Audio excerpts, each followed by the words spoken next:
नमस्कार दोस्तों, मैं सुबोध कुमार। आप देख रहे हैं खबर नेशनल टाइम्स। अखिलेश यादव को लेकर बड़ी खबर। क्या है पूरी जानकारी, डालते हैं एक नज़र।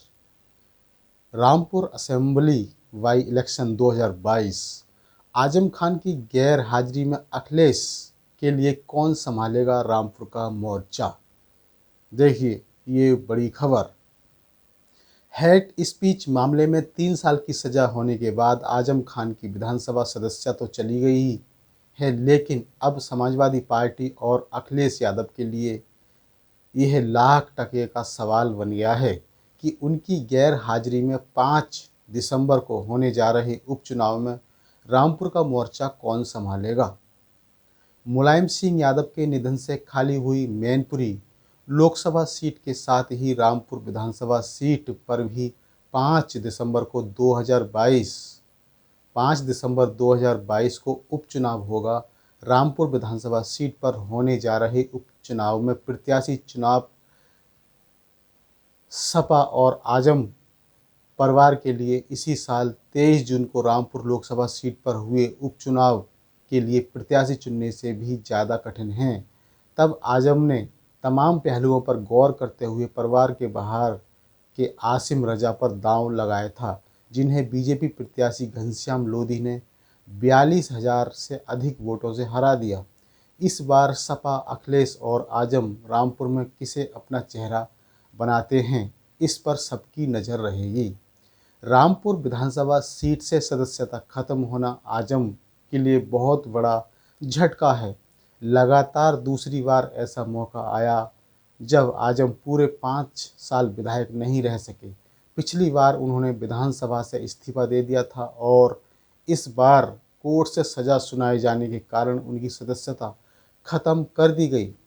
रामपुर विधानसभा सीट के लिए भी बीते करीब 6 साल में यह चौथा मौका है जब यहाँ चुनाव होने जा रहा है। इनमें 2 बार आम चुनाव हुए हैं और दूसरी बार उपचुनाव होने जा रहा है।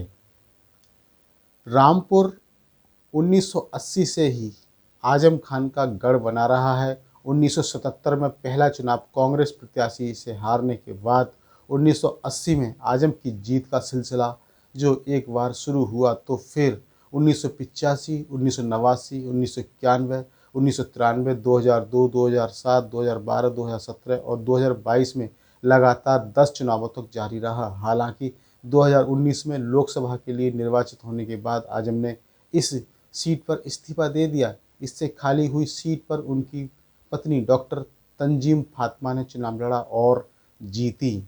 लोकसभा चुनाव के बाद गर्दिश में आए सितारे। लोकसभा चुनाव के आसपास ही आजम खान के सितारे गर्दिश में आने शुरू हो गए थे और इस दौरान उन पर कई मुकदमे दर्ज हुए और जेल जाना पड़ा। आजम ने 2022 का विधानसभा चुनाव जेल से ही लड़ा और जीत हासिल की। उन्होंने बीजेपी के उम्मीदवार आकाश सक्सेना को हराया था। यूपी विधानसभा के लिए चुने जाने के बाद उन्होंने लोकसभा की सदस्यता से इस्तीफा दे दिया। आजम खान करीब 27 महीने तक सीतापुर जेल में बंद रहे। इसके बाद उन्हें जमानत मिली तो रामपुर लोकसभा सीट पर उपचुनाव सामने खड़ा था। सपा ने इस सीट पर प्रत्याशी का चयन आजम पर छोड़ दिया था। लंबी जदोजहद के बाद आखिरकार उन्होंने अपने पुराने साथी आजिम रजा पर दांव लगाया, लेकिन चुनावी मैदान में वह नाकामयाब रहे। उधर समाजवादी पार्टी को रामपुर में आसिम रजा के साथ ही आजमगढ़ सीट पर धर्मेंद्र यादव की हार का दोहरा झटका झेलना पड़ा। बता दें कि रामपुर के साथ ही आजमगढ़ लोकसभा सीट पर भी उपचुनाव हुआ था। आजमगढ़ की सीट विधानसभा सदस्यता चुने जाने के बाद अखिलेश यादव के इस्तीफे से खाली हुई थी। सपा ने यहां से अखिलेश के चचेरे भाई और पूर्व सांसद धर्मेंद्र यादव को मैदान में उतारा था। इस बार सपा के लिए रामपुर और मैनपुरी जीतने की चुनौती यहाँ सहयोग ही कि जून 2022 में जहां सपा के सामने अपने 2 गढ़ आजमगढ़ और रामपुर में लोकसभा सीटें बचाने की चुनौती थी, वहीं इस बार भी उसके 2 गढ़ रामपुर और मैनपुरी दांव पर हैं। मैनपुरी लोकसभा सीट सपा संस्थापक मुलायम सिंह यादव के निधन के चलते खाली हुई है। माना जा रहा है कि वहां से अखिलेश पूर्व सांसद तेज प्रताप यादव को उम्मीदवार बना सकते हैं, लेकिन रामपुर से फिलहाल कोई नाम सामने नहीं आया है। राजनीतिक जानकारों का मानना है कि इस बार भी सपा के लिए प्रत्याशी चयन में आजम की पसंद ही निर्णायक होगी, लेकिन खुद आजम के लिए बीजेपी से लड़कर गढ़ को बचाए रखने में सक्षम उम्मीदवार की तलाश आसान नहीं होगी।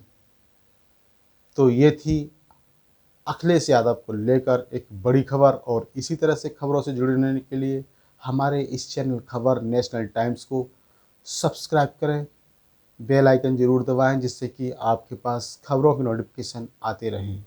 तो मैं सुबोध कुमार फिर आऊँगा एक नई और बड़ी खबर के साथ। तब तक के लिए धन्यवाद और नमस्कार।